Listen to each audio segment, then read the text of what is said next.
وای کنه خلک دا سوال کوي کنه چې تاسو وای کنه چې بدکاری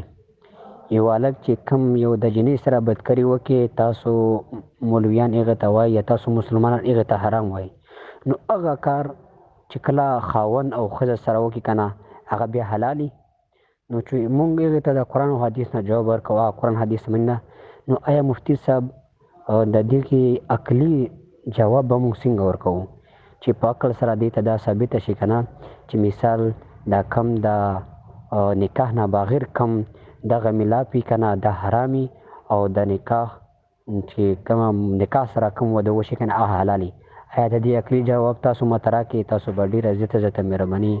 او زه خوشحاله یم دا ګروپ زما زندگی کې دغه یو داسې ګروپ دی کنه چې مونږ ته ډېره غټه فایده وشوه یقیني خبره خو ما سره 2 ورځې کې کنه چې دې ګروپ ما فالو کړی دی کنه نو مانه ډېره غټه فایده وشوه ډېر زیات علم مونږ ته میلاو شو کنه لکه کم چې ما چې کوم نور ورونه دي کنه پېښور یونیورسټي نه تاسو سره ډسکس مو کولو ګوره مونږ به تاسو نه سوال کوو ته زمونږ په حیثیت یو ټیچر یو استاد یې او مونږ به تاسو نه دا سوال کوو کنه چې هغې مونږ ته فایده یې مونږ ته پته ولګي پوه شوې او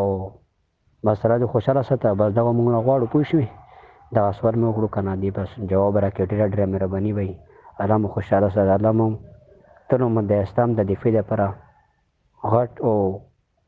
لمبی او طویل ژوند درکړي والسلام السلام علیکم ورحمت الله روزانه تاسو نه یو کس ته پوس کړی سوال در نه کړی دی چې یو هلک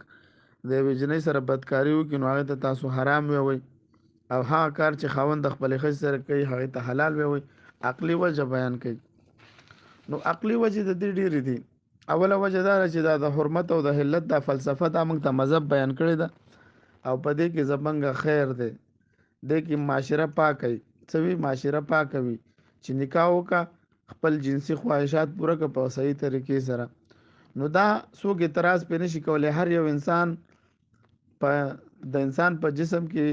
دا خواهش الله رب العزت پیدا کړی دی د انسان د افزایش نسل دپاره الله رب العزت دا یو قانون جوړ کړی دی چې دا به ښځه او خاوند ښځه او سړی به ملاپ کوي دنه به نسل پیدا کیږي الله رب العزت خو په دې قادر دی لکه د حضرت آدم علیه السلام چې انسانان پیدا کی الله په دې قادر دی چې الله رب العزت د عیسی علیه السلام نه بغیر پلار نه څوک پیدا کی خو الله رب العزت د دنیا دا دستور او دا قانون چلی چې د ښځې او د سړي ملاپ سره څه وشي دې سره یو انسان به پیدا کیږي نو د هر سړي له خواهش د ښځې پیدا کړی او ښځې له خواهش د سړي پیدا کړی دا عقلي وجه ده بل د نکاح دا تصور چې دی کې قانوني او ساينسي فائدې ډېرې دي رابرټ ګیلن یو مشهور ساينسدان دی يهودي دی منګه د مقاله رد الحاد کې دغه یو دغم ذکر کړی انټرویو ذکر کړی دا هغه وایي ما د طلاق د اسلام د طلاق په باره کې چې د حیض یو زنانه له چې 3 طلاق ملو شي دا بد یو خزه طلاق شي دا به 3 حیض انتظار کوي 3 حیض پس به داسې کیږي دا به بیا بل چا سره نکاح کولای شي د 3 حیضونو مخکې دا نکاح نشي کولای د په دې باندې تحقیق وکړو هغه ویل چې دا یو میش پورې د سړی ډي ان اے ماده منی چې موږ ورته دا د زنانه پر رحم کې موجود وي تر 35% پورې یو میش کې ختم شي دویمه میش کې بیا ته 75 یا 70% پورې ختم شي په درېمه میش پورې دا ختم شي دا هغه عقلي وجه هغه ذکر کړی دي چې دا د انسان دا ډي ان اے پر مثال د زنانه پر رحم کې موجود وي او بل څوک ور سره کورواله او کې بل څوک ور سره نکاح وکړي د زنانه لم نقصان وي او د سړي لم نقصان وي دغه شانته کې موږ وایو چې دا انسان به د یوې زنانه سره چې هغه د نکاح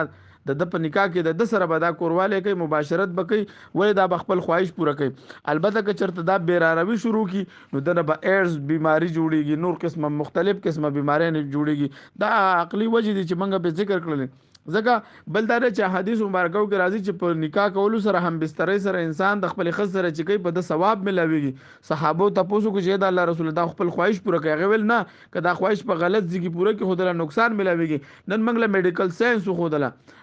ساينس خودله چې یو زنانه صرف د خپل خاوند سره او یا د خپل خاوند د خپل خځ سره کورواله کوي دوی دواړه به فائدہ وي که چرته دوی بیراروي کوي او غیر فطری کار کوي نو بیا به خلاف وي. ولې دا اسلام چې دی دا فطري دین دی، فطرت الله التي فطر الناس عليها لا تبديل لخلق الله. الله رب العزت موږ په فطرت کې پیدا کړیو او فطرت دغه دی چې د انسان د افزایش نسل لپاره الله رب العزت نکاح حلاله ګرځولې ده. د نکاح نه بغیر که څوک دا کار کوي نو هغه به حرام ګرځول کېږي. د حرمت او د حلت دا فلسفه ده، د مذهب فلسفه ده. او عقلي دلایل په موږ ذکر کړو. عقلی دلایل په موږ دا ذکر کې چې هر انسان دا خواهش لري، سړی خواهش د ښځې لري، ښځه د انسان خو د سړي خواهش لري. نو د لپاره طریقې راوخکې ده، طریقې هغه د نکاح ده. نو په دې طریقې سره چې انسان ښځه او خاوند ژوند تیری د لپاره به دا به پاک تصور کیږي او دا به فطري دا بچي به حلالیان وي. او که چېرته دغه نه هټ کر وي بغیر د نکاح وي یا د زیاتو دغه کوي نو دې ته به د میډیکل ساينس مطابق به هم هغه ماشومانو ته هم نقصان وي او هغه زنانه ته هم نقصان وي.